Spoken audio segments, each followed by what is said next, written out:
Bapak Ibu hadirin yang saya hormati, dari jumlah bulan yang 12 itu Allah jelaskan minha arba'atun hurum. Ada 4 bulan yang disebut bulan yang dihormati, bulan yang disucikan, bulan yang diharamkan. 4, 3 bergandengan, 1 agak terpisah. Yang bergandengan itu Rajab, Sya'ban, Ramadan. Yang agak terpisah itu Muharram. Ini 4 bulan yang dihormati, disebut Ashhurul Hurum. Saudara-saudara, Muharram ini salah satu dari 4 bulan yang istimewa. Kenapa? Banyak peristiwa besar yang terjadi di bulan Muharram. Hampir semua nabi dan rasul berkaitan dengan Muharram ini. Hampir semua nabi dan rasul. Kita akan kutip beberapa saja dalam konteks kekinian. Pertama, Allah menerima taubatnya Nabi Adam pada hari ke-10 bulan Muharram. Adam itu bapak moyang kita. Dosanya 1, makan buah khuldi, dikeluarkan dari surga. Kita dosanya banyak, kepengen masuk, nggak nyambung. Hai Adam, dari tidak ada kamu saya adakan. Saya perintahkan tinggal di surga. Merasa sepi sendirian, saya ciptakan Siti Hawa supaya kamu tenang. Kamu boleh nikmati semuanya. Ini boleh, itu boleh, ini boleh, itu boleh. Makan, makanlah yang kau mau. Minum, minumlah yang kau suka. Pakai, pakailah yang kau senang. Satu yang saya minta, jangan dekati pohon khuldi. Itu kau tidak sanggup, keluar. Diusir dari surga. Sujud Nabi Adam, kata riwayat 40 tahun sujud, membaca Rabbana zalamna anfusana wa illam taghfir lana wa tarhamna lanakunanna minal. Itu namanya istighfarnya Nabi Adam. Istighfar itu kan mengucapkan astagfirullah, basmalah, membaca bismillah. Jangan kayak teman saya disuruh banyak-banyak baca istighfar, benar-benar dia baca istighfar, istighfar, istighfar. Bukan itu maksudnya. Nah, maka salah satu amalan yang sangat dianjurkan di bulan Muharram ini memperbanyak istighfar. Tidak ada orangnya yang tidak, ayo jujur, ini yang kumpul di sini semua, ada nggak yang nggak punya dosa? Yang merasa nggak punya dosa, ayo ke depan. Ada? Tidak ada. Setiap kita, entah kecil entah besar, sengaja terlupa, pasti mempunyai yang namanya khilaf dan salah. Dan Allah Tuhan kita bukan Tuhan pendendam. Allah Tuhan kita Tuhan yang ramah dan rahmah. Manusia, dosamu banyak, tapi ampunanku lebih banyak. Salahmu besar, rahmatku jauh lebih besar. Kau sujud di hadapanku, aku bangga melihatnya. Kau menangis di hadapanku, aku senyum melihatmu. Kau berjalan menujuku, aku berlari menyambutmu. Karena itu amalan yang sangat dianjurkan di bulan Muharram ini memperbanyak istighfar. Itu kalau istighfarnya Nabi Adam. Ada istighfarnya Nabi Yunus. Ibu kenal Nabi Yunus? Di mana kenalannya? Sok tahu. Nabi Yunus itu ketika berdakwah kepada kaumnya yang bandel, memberikan peringatan mau beriman akan turun azab. Kapan Yunus? Akan. Kenapa mesti akan? Sekarang aja kalau mau saya tungguin. Kurang ajar betul ini umat. Akhirnya Nabi Nuh menghindar dengan perhitungan, kalau azab tidak turun saya sudah jauh. Meragukan janji Tuhan. Lalu naik kapal, dinaiki oleh Yunus, kapal mogok. Dicari siapa biang keroknya ini. Diundi, ternyata Yunus. Sampai 3 kali diundi.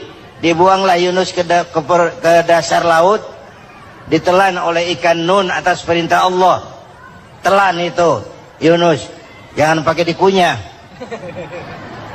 rusak urusan. Telan saja, simpan di perutmu. Dibawa oleh ikan nun ke dasar lautan. Itu yang oleh Quran dikatakan bertemulah 3 macam kegelapan. Zulumatun salas, gelapnya tengah malam, gelapnya di dasar laut, gelapnya di dalam perut ikan. Itu namanya peteng, mbahnya gelap.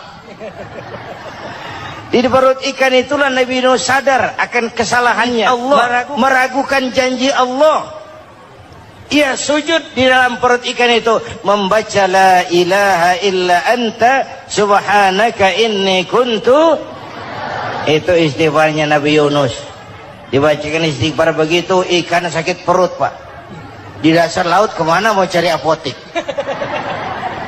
Dia naik ke permukaan, memuntahkan isi perutnya. Nabi Yunus keluar dengan selamat. Itu pun terjadi pada hari ke-10 bulan Muharram. Istighfar intinya itu. Itu amalan utama bulan Muharram, memperbanyak istighfar.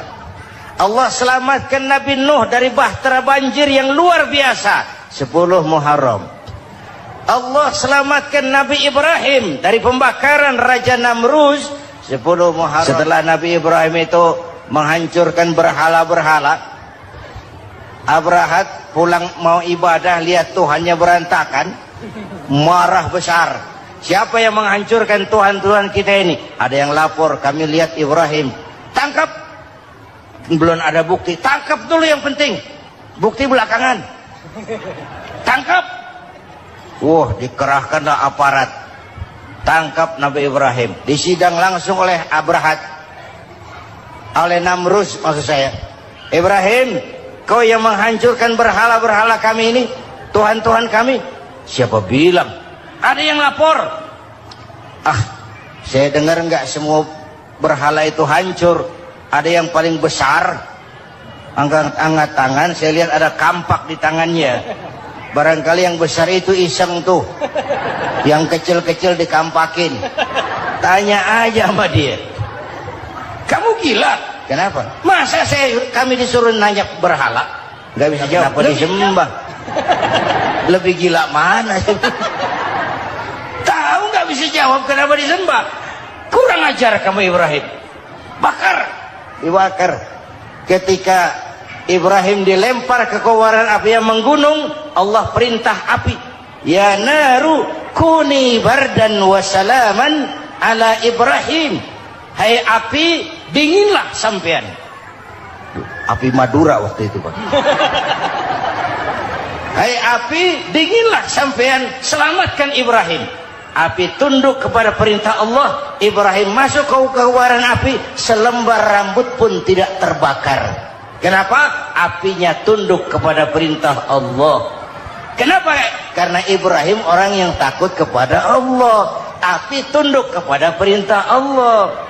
Kalau kita baca ayat itu, masuk ke api, mateng.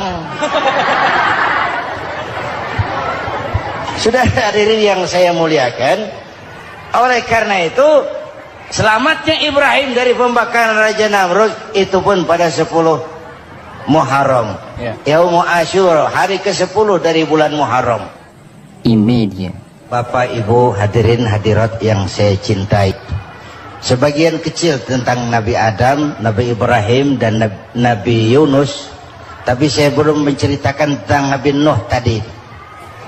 Mengulang kaji, Nabi Nuh salah seorang rasul yang masuk ulul azmi 5 besar, karena memang perjuangannya menggambarkan satu usaha yang ulet dan luar biasa. Beliau diberi umur 950 tahun, lalu berdakwah selama 900 tahun, sore, pagi, siang, malam, dapat pengikut tidak lebih 80 orang.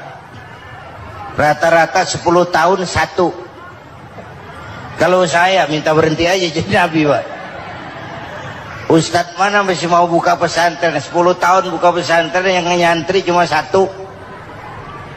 Pedagang mana yang masih mau dagang? 10 tahun dagang, yang beli 1. Pimpinan partai mana yang masih mau kampanye 10 tahun buka partai yang nyoblos 1? Bangkrut. Umatnya bandel, kurang ajar, durjana, bajingan, tengik. Umatnya Nabi Nuh ini kalau diceramahi telinganya ditutup dengan tangannya. Nabi Nuh akhirnya rekes, Tuhan, siang malam saya berdakwah kepada umat ini, tiap kali saya sampaikan dakwahmu mereka tutup telinganya dengan tangannya, alergi dengar ceramah. Apa itu ceramah?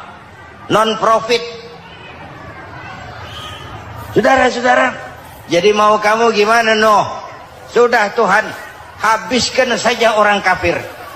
Nanti kalau punya anak, anaknya pun kafir moyangnya sikat habis. Biasanya kalau bapak kalong, anak kampret. Bapak nyolong, anak nyopet. Fotokopi gimana aslinya? Hampir habiskan saja. Itu mau kamu Nuh? Iya. Oke. Nanti aku turunkan banjir Nuh. Buat kapal. Dengan apa saya harus buat kapal Nuh? Ya dengan kayu, kata Tuhan. Kayunya dari mana Tuhan? Ya dari pohon Nuh. Pohonnya belum ada Tuhan. Ya tanam dulu Nuh. Bikin kapal kayunya nanam pohon. Apa artinya? Perjuangan perlu kesabaran. Sukses itu ada prosesnya. Nggak bisa simsalabim abracadabra lalu kita mau sukses. Semua ada prosesnya. Walaupun kenyataannya begitu. Sukses banyak bapaknya, gagal itu yatim. Kalau kita sukses banyak yang ngakuin. Yang baru ketemu pakai manggil encing. Ketemu baru. Tapi sukses banyak bapaknya. Gagal yatim, nggak ada yang mau ngakuin kalau kita gagal itu. Udah bikin kapal dengan kayu di tengah kampung, bikin kapal ini. Bayangkan di tengah kampung bikin kapal, orang kafir makin menjadi-jadi. Lihat Nuh, kenapa? Makin sarap. Bikin kapal di tengah kampung mau belayar kemana? Tuh lihat, kalau orang nggak tahu tujuan, mountain setengah jalan. Proses yang dinilai bukan finalnya. Ya kayak gitu kesimpulannya. Saya enaknya sendiri. Bikin kapal, kapal mendekati selesai, ini orang kafir rame-rame datang ke kapal Nuh. Mau apa? Buang najis. Sakit perut berangkat ke kapal Nabi Nuh. Nongkrong, dapat 2-3 tumpuk, pulang. Penuh lantai kapal dengan najis manusia. Inilah perjuangan. Bukan jalan raya lurus bertabur bunga di kanan kirinya. Banyak onak dan caci maki, antipat, segala macam. No. Ada orang tua dasar kafir, kurang ajar, sudah stroke berangkat juga ke kapal Nuh. Mau buang najis, pincang-pincang digotong orang. Selesai buang najis dia bangun mau pulang, pegangan tiang kapal terpeleset jatuh di atas tumpukan najis. Terjadi keajaiban, yang struknya sembuh, lumpuhnya hilang, berangkat digotong-gotong pulang jalan gagah sekali. Tapi orang kampungnya heran, ente sudah sembuh? Sudah. Berobat di mana? Kok begitu paten? Di kapal Nuh. Masih banyak.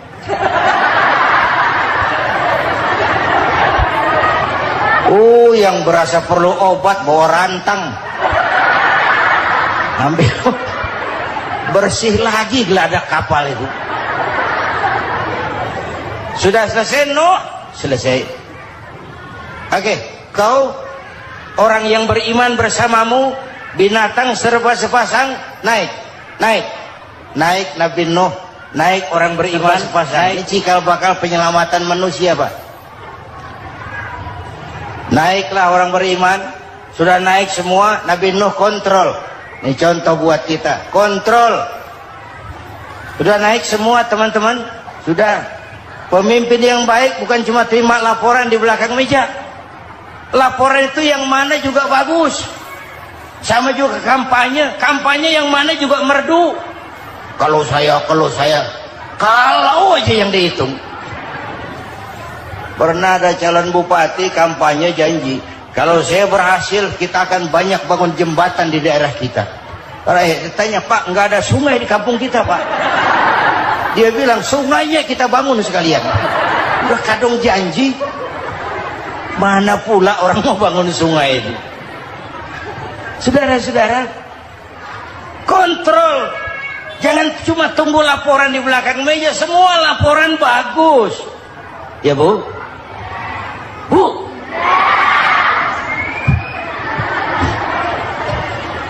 Nabi Nuh kontrol. Sudah naik semua? Sudah Nuh. Pulan bin Pulan naik. Naik Nuh. Paimin bin Tukijo. Naik. Kami lihat naik. Ada orang Jawa juga kayaknya. Ada. Sudah kontrol. Kanan anak saya ikut nggak naik kapal? Kami tidak lihat itu Nuh. Kanan. Ini potret. Bapaknya aktif ke masjid, ibunya rajin ke majelis taklim, anaknya keleleran kemana-mana. Bukan di sini, di Prancis. Udah di sini insya Allah sama.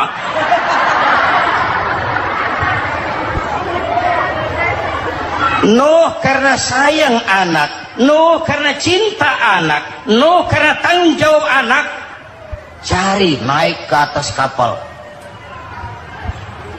Lihat Kan'an, anak saya, nggak lihat Nuh. Turun ke ruang bawah, periksa lagi. Mang, ayah Kan'an di dia. Jamaah Tasik ini rupanya diterang. Tuh ayah Mang. Ayah ke mana ya budak itu? Turun ke bawah Kan'an tuh. Orang nano raketok. Rombongan Jawa Tengah. Naik ke atas buritan. Dari buritan kelihatan ternyata Kan'an tidak ikut naik kapal, kumpul di darat bersama orang kafir. Ini potret kita sekarang. Kumpul sama orang kafir, hanyut anak-anak kita, ditelan budayanya orang kafir, ditelan tradisinya orang kafir, ditelan pergaulannya orang kafir.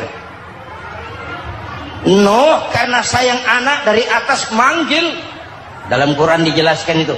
Karena Nabi Nuh di atas, Kan'an di bawah, teriak, ya bunayyar kam ma'ana. Begitu dalam Quran di ayatnya. Coba ini pakai gaya memanggil supaya kelihatan ke gambar, kira-kira Nuh manggilnya begitu. Ini namanya gaya dakwah, Pak. Kalau ceritanya datar nggak menarik, maka Nuh memanggil Kan'an, ya bunayyar kam ma'ana. Kata yang dengar, ini gaya orang manggil, ya bunayyar kam ma'ana. Kan'an, kesini nak, naik kapal sama papi. Kan di bawah itu, nggak mau papi, John di sini saja. Kata Nuh, jangan nak, Allah sedang murka, akan turun banjir. Kalau datang banjir papi, sa'awi ila jabalin ya'simuni minal ma', saya akan naik ke gunung tinggi yang bisa menyelamatkan saya dari banjir. Kan'an naik ke gunung, gunung dihantam banjir, Kan'an mati sampai sekarang. Yang kelima, Nabi Musa, kisah Muharramnya ini. Lahir dalam kondisi yang sulit karena Fir'aun mimpi akan lahir seorang anak dari keturunan Bani Israel yang akan menghancurkan kerajaannya. Kata Fir'aun, sudah lahir belum anaknya? Belum. Kalau gitu mulai malam ini laki-laki dilarang bergaul sama istrinya. semua perempuan hamil di bawah pengawasan negara. Mulai hari ini kalau lahir anak laki-laki turut nama Bani Israel, penggal. Satpol PP disiapkan. Udah ada Kiai. Ada. Patroli. Bayangkan, nah Fir'aun itu bikin undang-undang seenaknya sendiri. Apalagi merasa kekuasaannya dalam ancaman. Penguasa manapun kalau merasa dalam ancaman, panik. Padahal kekuasaan itu kayak harimau. Makin lama ditaiki, makin sulit turun.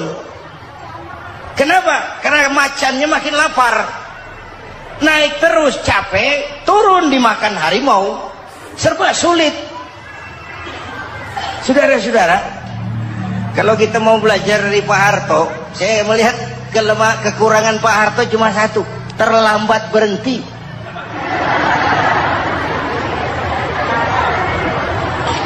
Terlambat berhenti. Di sekelilinginya banyak tukang-tukang jilat, tukang-tukang semir.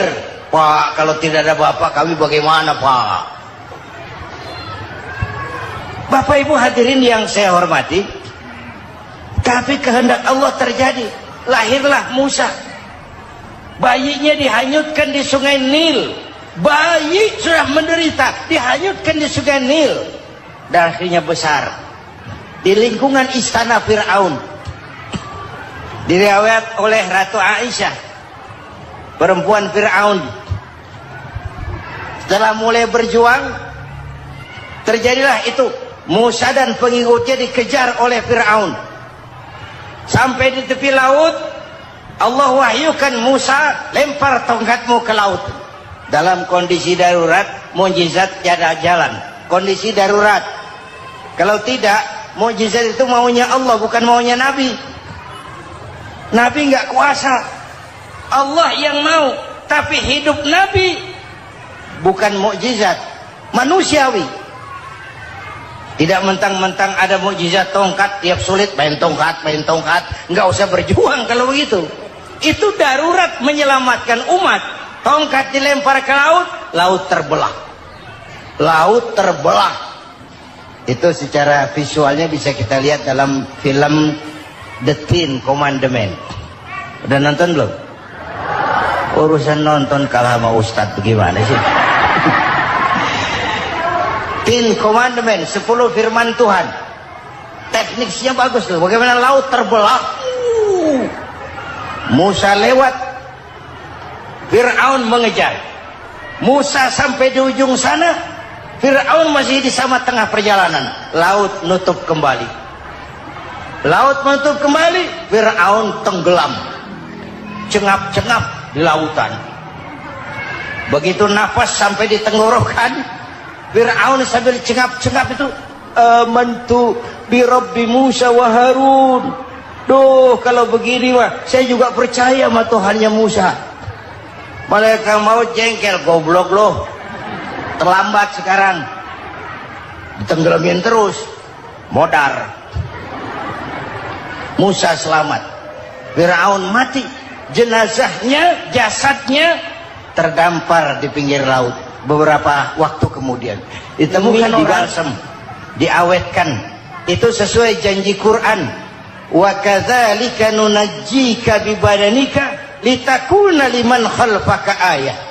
Kami selamatkan badan kamu agar jadi pelajaran bagi orang-orang sesudah kamu nanti.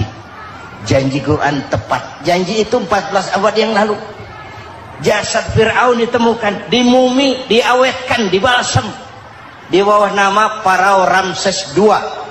Sekarang tersimpan di Museum Negara di Mesir. Kapan-kapan nanti ibu main ke Mesir, mampir. Naik ojek paling berapa itu? Oh, orangnya tinggi, hidungnya mancung, pokoknya pantaslah jadi Fir'aun. Selamatnya Musa di kejaran Fir'aun di ujung sana itu terjadi pada hari ke-10 bulan Muharram, yang oleh orang Nasrani diperingati dengan hari raya Paskah. Mereka melaksanakan puasa, mensyukuri nikmat keselamatan dari kejaran Fir'aun. Makanya kalau kita ikut puasa di bulan Muharram bukan mengikuti syariatnya Nasrani, salah. Karena Nabi mengajarkan, itu sumbernya. Bukan ikutan sama ibadahnya Israel. Tapi memang agama ini kan merupakan mata rantai. Datang Rasul baru melengkapi Rasul sebelumnya, datang Rasul baru melengkapi Rasul sebelumnya. Mata rantai yang berkaitan. Setelah Muhammad selesai, selesailah tugas Nabi dan Rasul. Selesailah misi Nabi dan Rasul. Tidak ada Nabi lagi sesudah Nabi Muhammad. Itu harga mati, titik. Gak ada kompromi. Siapapun sekarang ini nggak datang ngaku jadi Nabi, wajib tidak percaya. Wajib tidak percaya. Tapi kaitannya memang kita bilang Nasrani, orang bahasa Arab, bahasa Ibraninya Nazaret, Nasiroh, Nazaret. Itu beda dialek. Kita Daud, dia David.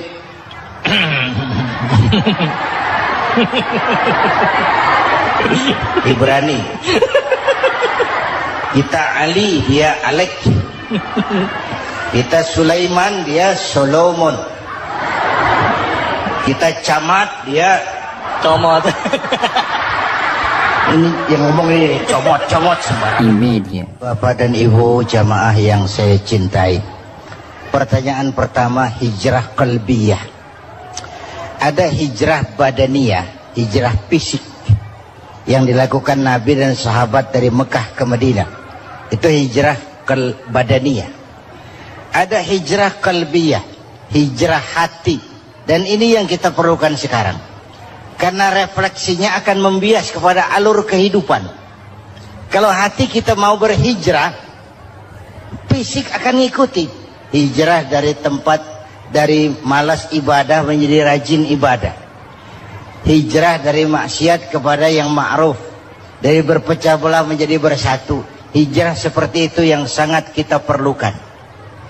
Apalagi masyarakat ini paternalistik.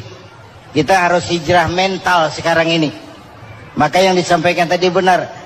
Seorang ketua MK siap mengundurkan diri kalau terbukti anak buahnya terlibat suap. Itu walaupun siap, tapi sudah angin segar buat rakyat. Bahwa masih ada banyak insya Allah pejabat kita yang punya harga diri. Walaupun ada juga pejabat kita yang muka tembok, kulit badak, kuping kebo.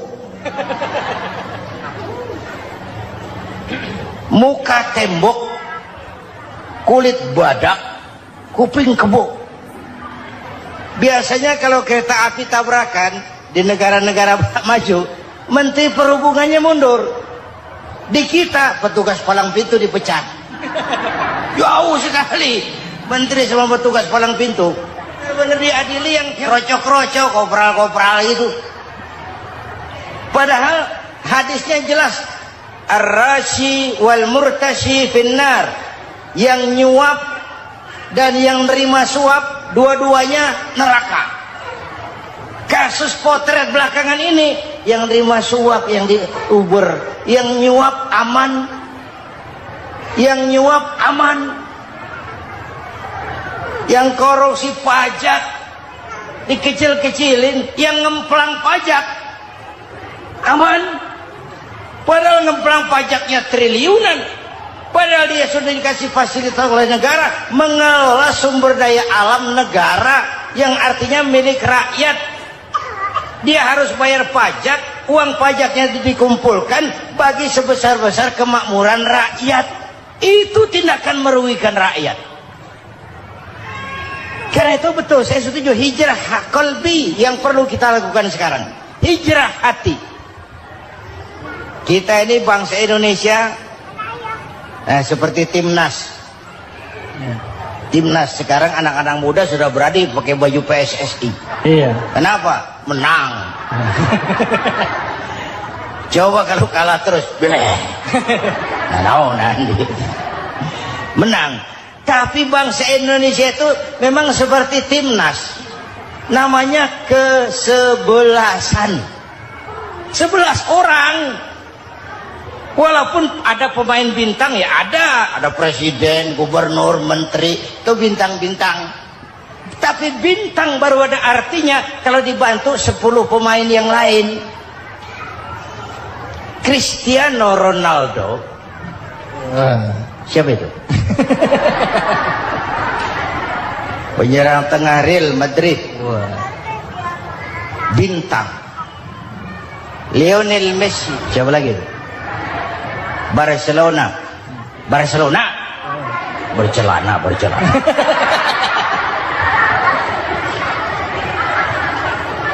Michael Rooney, bintang Manchester United. Ronaldo baru bintang, Messi baru bintang kalau ada 10 pemain yang lain. Bagaimanapun hebatnya Cristiano Ronaldo, kalau sendirian lawan satu kesebelasan babak belur. Itulah kita, bangsa Indonesia. Kita satu kesebelasan, harus saling memperkuat. Ada bangsa kita ini yang jadi jaksa, ada yang jadi hakim, ada yang jadi polisi. Itu posisi penyerang tengah, kiri luar, kanan dalam, back, striker, kiper, posisi. Tapi sadar kita satu kesebelasan, Bung. Jangan bikin gol ke gawang sendiri. Kalau punya bola bagus, operan dong sama temannya. Yang bisa menciptakan gol, operan. Ada yang jadi pengusaha besar, bagus boleh.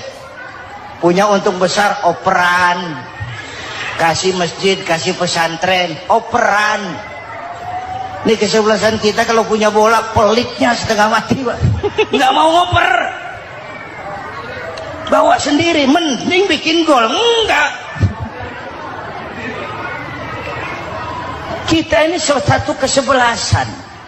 Satu sama lain harus saling memperkuat. Bahwa ada penyerang tengah, itu si posisi. Tapi kalau memang peluang memungkinkan, ayo dong operan. Saya iri sama kesebelasan Nasrani di Indonesia. Mereka kalau punya bola operannya cakep. Gereja cepat selesai, rumah sakit Kristen cepat selesai. Kenapa? Operannya bagus. Kita ini kalau punya bola bawa sendiri, nggak mau ngoper. Maka masjid nggak selesai-selesai. Madrasah banyak yang bocor. Rumah sakit Islam kalah bersaing. Kenapa? Operannya berat. Yuk menyadari kita ini timnas, satu kesebelasan. Jangan menjegal kawan seiring, kawan sendiri dijegal. Sudah musuh terlalu kuat, gawang sendiri dijebol. Akhirnya terbalik kita ini. Ujian terberat telah diberikan Allah kepada para anbiya. Kemudian para aulia, kemudian para ulama. Summal amsal fal amsal, ke bawah dan ke bawah, diuji setiap orang menurut kekuatannya berpegang kepada agama. Kalau karena anak Melayu bilang, kalau takut dengan ombak, jangan berumah di tepi pantai. Kalau takut diterjang ombak, jangan berumah di tepi pantai. Kata ibu tadi, mau jadi pohon tinggi harus berani ketiup angin. Makin tinggi pohonnya, makin keras anginnya. Takut angin, jangan jadi pohon tinggi, jadilah rumput. Nggak ditiup angin, tapi diinjak kebo. Apa yang nggak ada resikonya? Apa yang nggak ada resikonya? Semua nabi ada yang dihantam kekuasaan yang arogansi. Ibrahim berhadapan dengan Namrud. Musa berhadapan dengan Fir'aun. Ada yang diuji dengan berhadapan umat yang sangat kurang ajar. Ada yang diuji dengan Yusuf yang dahsyat. Digosipi sama Zulaikha itu. Nabi Yusuf. Nabi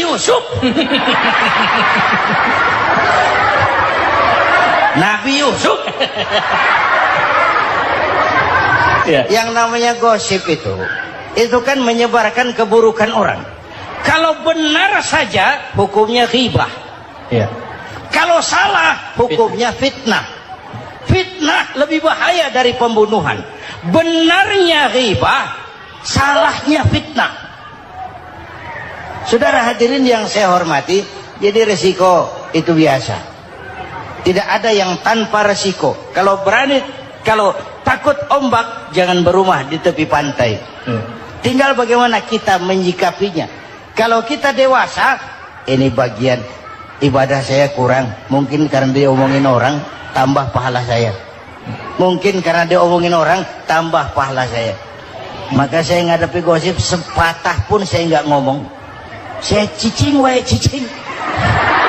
Saya percaya masyarakat itu punya filter. Amin. Saya percaya Tuhan itu.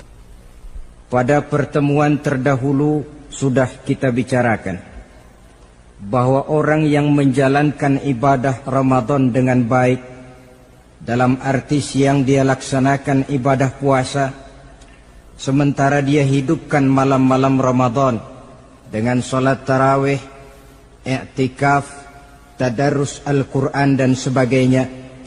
Orang yang semacam itu keluar dari Ramadan dijanjikan oleh Allah, ghufira lahu ma taqaddama min zambihi, diampunkan segala dosa yang pernah dia kerjakan.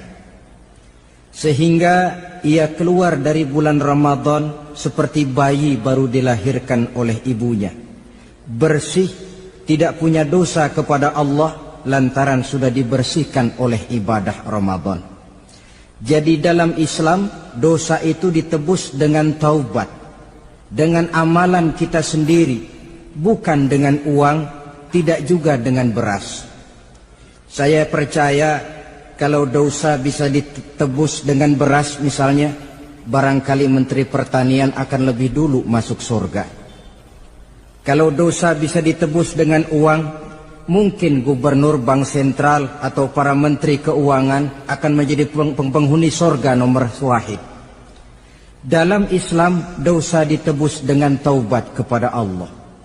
Orang yang melaksanakan ibadah dengan baik di bulan Ramadan, keluar Ramadan, masuk 1 Syawal seperti bayi baru dilahirkan oleh ibunya.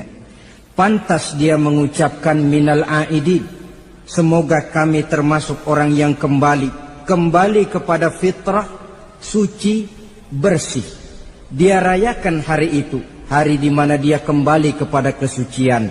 Itulah hakikat daripada Idul Fitri. Dengan kata lain, Idul Fitri ini tidak bisa dilepaskan kaitannya dengan ibadah Ramadan. Hanya oleh karena kita melaksanakan ibadah Ramadan, maka kita rayakan Idul Fitri. Dengan bahasa yang lebih langsung, sebenarnya yang berhak merayakan Idul Fitri mereka yang mengisi Ramadan dengan kegiatan ibadah. Saudara-saudara kaum muslimin yang berbahagia, lalu bagaimana prosesnya? Yang pertama, manakala datang senja akhir Ramadan, wajiblah kita mengeluarkan zakat fitrah. Sebab Rasulullah sallallahu alaihi wasallam bersabda, "Saumul 'abdi mu'allakun ma baina as-sama'i wal ardi hatta yuaddiya shadaqatal fitri." Sesungguhnya puasa seorang hamba bergantung antara langit dan bumi, yakni belum diterima oleh Allah sampai dia mengeluarkan zakat fitrahnya. Memang boleh mengeluarkan zakat fitrah itu sejak awal Ramadan. Itu waktu yang dibolehkan. Jadi saudara tidak mau sibuk, begitu 2 hari puasa lalu bayar zakat fitrah, boleh. Tetapi waktu yang wajib sejak terbenam matahari akhir Ramadan.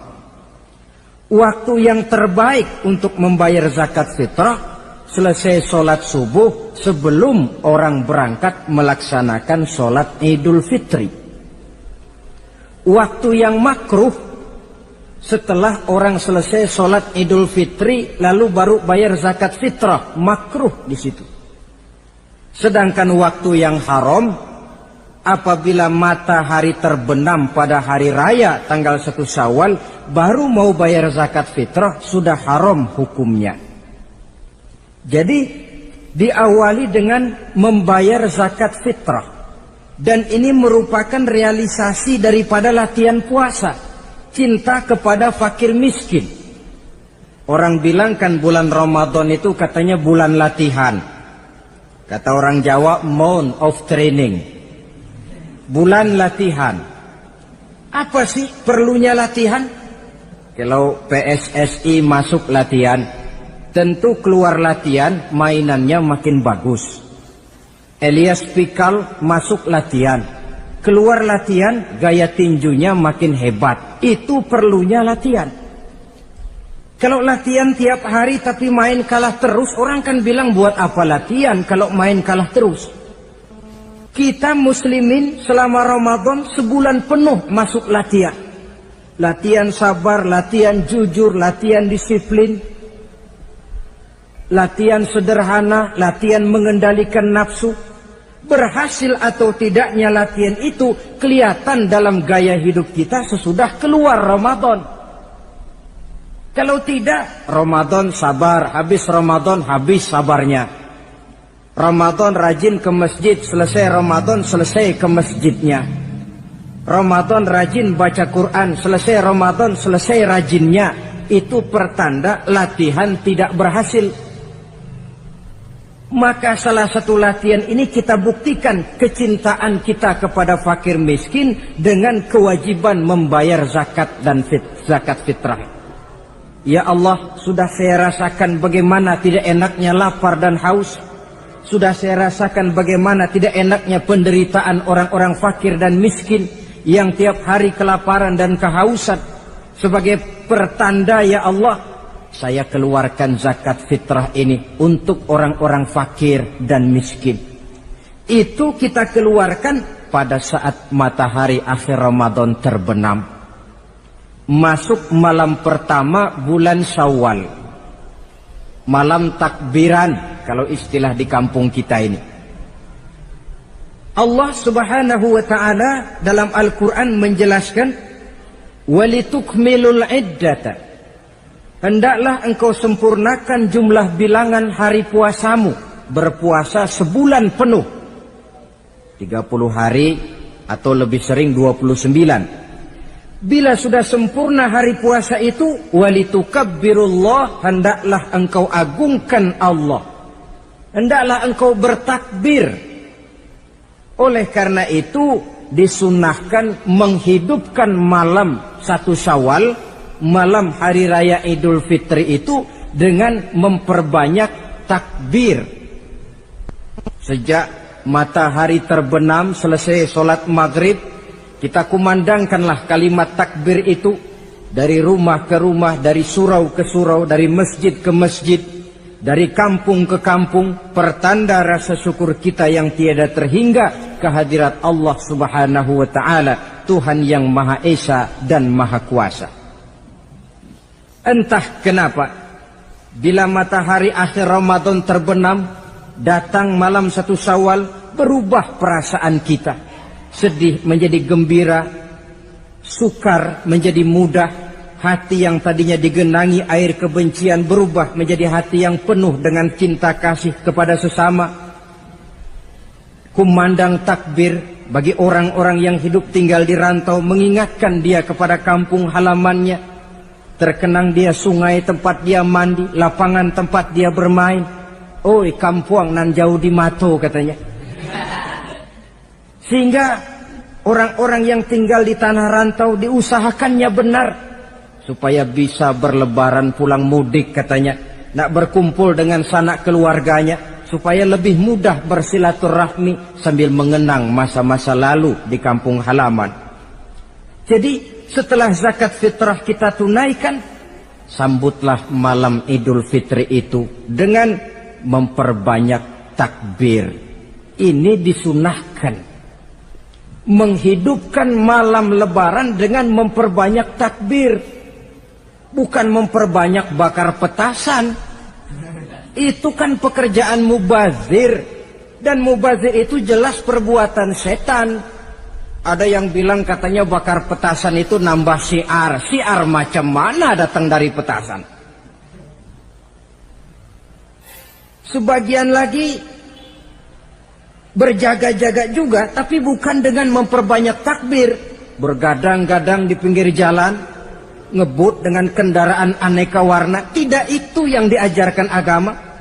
Berkumpul kita di surau, berkumpul kita di masjid, paling kurang berkumpul di rumah dengan keluarga. Ramai-ramailah kita bertakbir, memanjatkan puji dan syukur kepada Allah. Ya Allah, kalau tidak lantaran petunjukmu, sulit rasanya melaksanakan perjuangan yang berat sebulan penuh ini. Melatih diri, membina takwa, mengharap ridho. Dengan lapar, melilit perut. Dengan haus, mencekik kerongkongan. Bersyukur kami kepadamu ya Allah. Dan sebagai pertanda, kami kumandangkan kalimat takbir, memuji keagungan dan kebesaranmu. Allahu Akbar, Allahu Akbar, Allahu Akbar, walillahil hamd. Saudara-saudara kaum muslimin rahimakumullah. Di dalam satu hadis dari Ubadah bin Samit diriwayatkan oleh Imam Tabrani, bersabda Rasulullah sallallahu alaihi wasallam, "Man ahya lailatal fitri lam yamut qalbuhu yauma tamutul qulubi." Barang siapa yang menghidupkan malam Idul Fitri, maka hatinya itu tidak akan pernah mati pada saat hati-hati orang lain menjadi mati. Kita yang paling khawatir dalam hidup ini, pada saat hati kita sudah mati selagi jasad masih hidup, menjadilah kita bangkai berjalan dalam pandangan Allah. Badan hidup tapi hati mati, bangkai berjalan dalam pandangan Allah. Jadi ini hakikat merayakan Idul Fitri. Puasa Ramadan sebulan penuh, malamnya ibadah, menunaikan zakat fitrah, lalu malamnya menghidupkan malam dengan takbiran. Yang terjadi kan kita lihat adat yang dibesarkan, ibadat ditinggal. Puasa tidak, tarawih apalagi, lebaran kurang seminggu sudah lebih sibuk dia daripada yang puasa. Ke pasar kayaknya pasar mau dibeli semua. Rumah pun dicat, dikapur, baju diperbarui. Itu kan kulit. Memang lebih bagus kalau kulitnya baik, isinya pun baik. Tapi yang lebih penting daripada sekedar kulit adalah isi. Hakikat merayakan Idul Fitri kembali kepada kesucian. Kita bersih, tidak punya dosa kepada Allah. Itu kita rayakan. Dengan apa? Nah, oleh seorang ulama, Al-Imam Zakiyuddin Abdul Azim bin Abdul Quwa Al-Munziri, diberikan contoh bagaimana Rasulullah Sallallahu Alaihi Wasallam itu merayakan Idul Fitri. Beliau berkata, yuhibbu Sallallahu Alaihi Wasallam ayyuqabilal ida bil bisri was surur. Rasulullah Sallallahu Alaihi Wasallam cinta, senang menyambut Idul Fitri bil bisri was surur, dengan muka gembira dan dengan sikap sukacita. Jadi merayakan Idul Fitri bil bisri was surur, muka menunjukkan kegembiraan. Kenapa gembira? Sudah berhasil berjuang sebulan penuh. Bukan gembira lantaran di rumah banyak dodol, kue, pakaian serba baru, sepatu pun serba baru. Bukan itu yang kita gembira. Gembira lantaran telah berhasil berjuang mengalahkan nafsu, memenuhi perintah Allah, melaksanakan puasa. Gembira lantaran kita kembali suci seperti bayi baru dilahirkan oleh ibunya. Bil bisri, muka menunjukkan kegembiraan, cerah di malam itu sampai di hari lebarannya. Jadi walaupun barangkali oleh karena kesulitan ekonomi tidak terbeli itu baju yang baru, tidak terbeli itu sepatu yang baru, tidak terbeli itu makanan dan kue seperti tetangga, jangan sampai mengurangi kegembiraan kita. Tidak boleh menyambut lebaran itu dengan manyun. Tahu manyun? Mukanya sudah macam asam sama kukusan. Tidak ada menunjukkan sikap kegembiraan.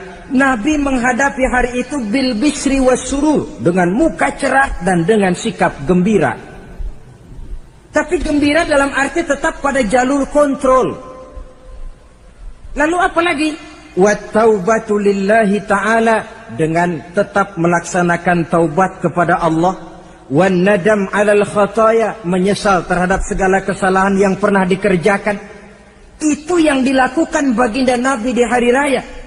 Wa masalihatil khusum, memperbaiki orang-orang yang bermusuhan. Wal akhzi binasiril mazlum, menolong orang-orang yang teraniaya. Wasillatil arham, melaksanakan silaturahmi. Wal ihsan ilal fuqara, berbuat kebaikan kepada kaum fakir miskin. Wa ziyaratil aqarib, menziarahi, mengunjungi kaum kerabat. Itu hakikat di dalam melaksanakan Idul Fitri. Jadi jangan terbalik, sudah merasa baju baru, ini kan lebaran, merdeka. Kalau kemarin Ramadan kita dikekang, tidak boleh begini, tidak boleh begitu. Sekarang sudah keluar Ramadan, merdeka. Lalu dirayakannya Idul Fitri dengan bermabuk-mabukan, dengan judi, dengan perbuatan zina.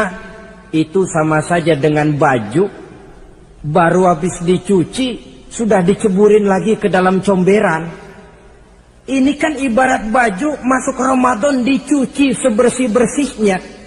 Keluar Ramadan, masuk Lebaran, tetaplah berusaha menjaga kebersihan itu. Kalau ditinggalkan Ramadan merasa merdeka, melemparkan lagi diri ke lembah dosa, sama saja baju yang sudah putih, bersih, ditriska bagus-bagus, tapi lalu dilemparkan lagi ke dalam comberan. Na'udzubillah min zalik. Saudara-saudara kaum muslimin yang berbahagia, jadi setelah zakat fitrah kita bayar, hidupkan malam Idul Fitri itu dengan mengumandangkan kalimat takbir. Lalu bila datang sholat subuh di pagi hari pertama bulan Syawal, kita laksanakanlah sholat subuh itu berjamaah. Jangan sampai terbalik, saking kepengennya sholat Idul Fitri, subuhnya enggak. Ini kan sama saja kata orang nyari jarum kapak hilang. Tak membela yang sunnah, yang wajib disia-siakan. Sholat Idul Fitri itu sunnah saja hukumnya. Sholat subuh wajib.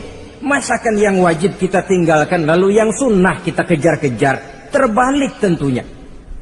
Lalu manakala usai kita sholat subuh masih mengumandangkan takbir, bersiap-siaplah kita untuk berangkat menunaikan sholat Idul Fitri. 2 rakaat, lalu diiringi dengan khutbah hari raya Idul Fitri. 2 khutbah, seperti khutbah Jumat itu. Khutbah pertama dan khutbah kedua. Kalau selesai melaksanakan sholat Idul Fitri, maka kembalilah kita ke rumah dengan suasana gembira.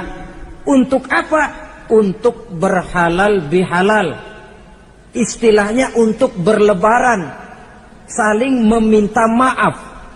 Kenapa? Dengan ibadah Ramadan, dosa kita kepada Allah insya Allah bersih.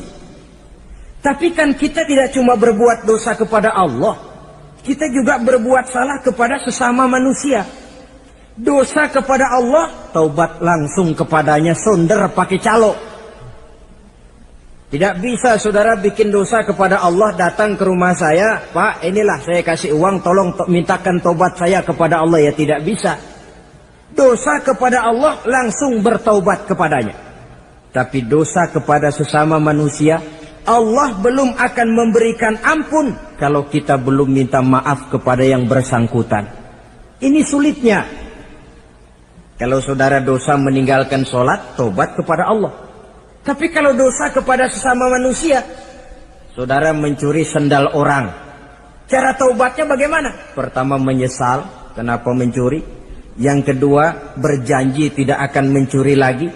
Yang ketiga meninggalkan perbuatan mencuri. Dan yang keempat, sendal orang pulangin. Tidak bisa saudara mencuri sendal, Tuhan taubat, nggak lagi-lagi nyolong sendal, tapi sendal orang dibekap terus, nggak dipulang-pulangin, ya tidak termasuk taubat itu. Itulah sebabnya selesai sholat Idul Fitri, kita pun meminta maaf. Nah, siapa yang harus lebih utama kita mintakan maaf? Satu riwayat menjelaskan bahwa selesai sholat Idul Fitri, para sahabat mendengar Rasul mengucapkan amin sampai 3 kali. Amin, amin, amin. Heran para sahabat. Ini Rasulullah tidak ada angin, tidak ada hujan. Kenapa amin sampai 3 kali? Mereka pun bertanya, ya Rasul, tadi amin sampai 3 kali kenapa? Kalian tidak tahu? Tidak tahu ya Rasul. Begini, tadi itu selesai sholat, turun malaikat Jibril kepada saya. Beliau berkata, ya Muhammad, saya hendak berdoa kepada Allah. Maukah kau mengaminkan? Silahkan Jibril, berdoalah, saya akan mengaminkan. Rasul berdoa, Nabi mengaminkan. Doanya berisi 3 macam permohonan, maka Rasul pun 3 kali mengucapkan amin. Logikanya, kalau sudah malaikat Jibril yang berdoa, lalu Rasul yang mengaminkan, apa iya doanya itu meleset? Apa isi doa malaikat Jibril? Yang pertama doa beliau, ya Allah, hari ini, 1 Syawal ketika itu, saya mohon kepadamu, janganlah engkau terima puasa dan ibadahnya anak yang durhaka kepada kedua orang tuanya. Rasul di belakang, amin. Anak yang durhaka kepada ibu bapaknya. Ya Ramadan dia puasa di siang hari, malam dia taraweh, dia tadarus Al-Quran. Kalau sudah durhaka kepada ibu bapaknya, ibadahnya didoakan oleh malaikat Jibril, diaminkan oleh Rasul agar tidak diterima oleh Allah Subhanahu wa ta'ala. Sebab itu manakala usai sholat Idul Fitri, pulang kita ke rumah, bersimpuhlah kepada ibu bapak, meminta maafnya, meminta ridhonya. Ibu kita yang telah mengandungkan kita, melahirkan kita antara pilihan hidup dan mati. Bapak yang pergi pagi pulang sore, peras keringat banting tulang untuk mendidik dan membesarkan kita. Demi setelah kita yang anak ini jadi orang, kadang-kadang lupa kacang akan kulitnya. Bagaimanapun tinggi status sosial seorang anak, bagaimanapun banyak gelar di sandangnya, bagaimanapun kayanya dia, kalau sudah durhaka kepada kedua orang tuanya, alamat hidup tidak akan memperoleh keberkahan. Doa malaikat Jibril yang kedua, ya Allah, hari ini saya mohon kepadamu, jangan engkau terima puasa dan ibadahnya suami istri yang tidak saling memaafkan. Sebab itu seorang suami, seorang istri, selesai turun sholat Idul Fitri, hendaklah berlapang dada si suami memaafkan istrinya, meridhokannya. Si istri pun bersimpuh meminta maaf dan ridho suaminya. Istri yang durhaka kepada suaminya. Sebab itu tidak heran kalau Rasul dalam satu hadis pernah menjelaskan, ayyumam ra'atin matat wa zawjuha anha radin illa dakhalatil jannah. Kalau ada seorang perempuan meninggal dunia, suaminya ridho kepadanya, itu perempuan akan masuk surga. Ini artinya, kalau seorang perempuan meninggal, suaminya tidak ridho kepadanya, biar dia tukang sholat, biar dia ahli puasa, biar dia hadir di majelis taklim manapun, meninggal tidak diridhoi suaminya, pintu surga belum dibukakan sampai suaminya ridho kepadanya. Riwayat lain menjelaskan bahwa sepulang Isra dan Mi'raj, Rasul bercerita kepada para sahabat, saya dalam perjalanan Mi'raj itu diperlihatkan neraka. Neraka ya Rasul? Iya. Lalu bagaimana? Saya lihat isinya kok kebanyakan perempuan. Perempuan? Laki bagaimana ya Rasul? Laki juga tidak sedikit. Kenapa lebih banyak perempuan ya Rasul? Apa mereka tidak sholat? Sholat. Tidak puasa barangkali? Mereka rajin puasa. Tidak suka mengaji barangkali? Mungkin lebih rajin dia dari suaminya. Lalu apa penyakitnya ya Rasul? Beliau menjawab, hunna yakfurnal asir. Penyakit perempuan itu dimanapun, tidak pandai bersyukur, kurang rasa terima kasih kepada suaminya. Suaminya yang bertahun-tahun pergi pagi pulang sore, peras keringat banting tulang untuk menghidupi keluarga, sekali saja terselip berbuat salah, hilang jasanya yang bertahun-tahun itu. Cuma salahnya saja yang diingat. Ibarat kata pepatah, panas setahun, habis dibalas oleh hujan satu hari. Habis dibalas oleh hujan satu hari. Malaikat Jibril yang ketiga, ya Allah, hari ini saya mohon kepadamu, janganlah engkau terima puasa dan ibadahnya muslim yang tidak mau memaafkan sesama saudaranya muslim. Tugas kita adalah meminta maaf, tetapi memberi maaf lebih mulia, karena memang memberi maaf lebih sulit daripada meminta maaf. Oleh sebab itu momen hari raya Idul Fitri intinya adalah halal bihalal. Bukan lalu merasa merdeka sudah ditinggalkan oleh Ramadan, berbuat sesuka hati, yang laksana baju sudah dibersihkan tapi dibenamkan kembali ke dalam lumpur. Yang kita inginkan agar bersih hubungan kita dengan Allah dan baik juga hubungan kita kepada sesama manusia. Hadis yang kedua, pada suatu hari ketika kumpul dengan para sahabat, Rasul bertanya, "Atadruna manil muflis?" Saudara-saudara, tahu nggak siapa orang bangkrut, orang sial, orang yang tidak beruntung itu siapa? Pertanyaan yang menarik. Jawaban sahabat macam-macam. Ada yang bilang, al-muflisu fina man la dirham lahu wala mata'. Ya Rasul, menurut pendapat kami, orang yang bangkrut, orang yang sial, yang tidak punya duit dan tidak punya harta. Itu jawab sahabat. Dan begitu jawab banyak orang sekarang. Siapa yang banyak uang, raja dia. Yang tidak punya uang, bangkrut dia. Sampai-sampai pepatah orang Arab bilang, innad darahima fil amakini kulliha taksur rijala mahabatan wa jalala. Uang itu di mana-mana katanya bikin hebat orang yang memilikinya. Coba lihat orang yang tidak punya uang dengan yang punya uang, jangan gaya hidupnya, gaya jalannya saja lain. Coba orang kerja itu hari Kamis sama hari Sabtu lain jalannya. Hari Kamis loyo, lesu, manyun. Tapi kalau sudah hari Sabtu gagah bukan main. Kenapa? Ada uang di kantongnya. Wahia lisanun liman arada fasahatan. Uang adalah lidah yang paling fasih untuk bicara. Bicara lidah macet, coba uang yang bicara. Talk share. Wahia silahun liman arada qitalan. Uang juga senjata paling ampuh bagi orang yang mau maju ke medan perang. Tapi apa benar begitu? Rasul menjawab, innal muflisa min ummati. Orang yang bangkrut dari golongan umatku. Umatku bukan orang lain. Bukan mereka yang tidak punya uang, kata Rasul.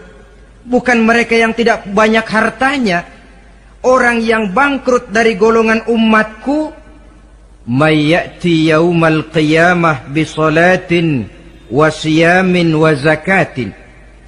Orang yang di hari kiamat nanti datang menghadap Allah dengan membawa pahala solat. Sebab waktu di dunia dia tukang solat. Menghadap Allah dia setor, ya Allah ini pahala solat saya.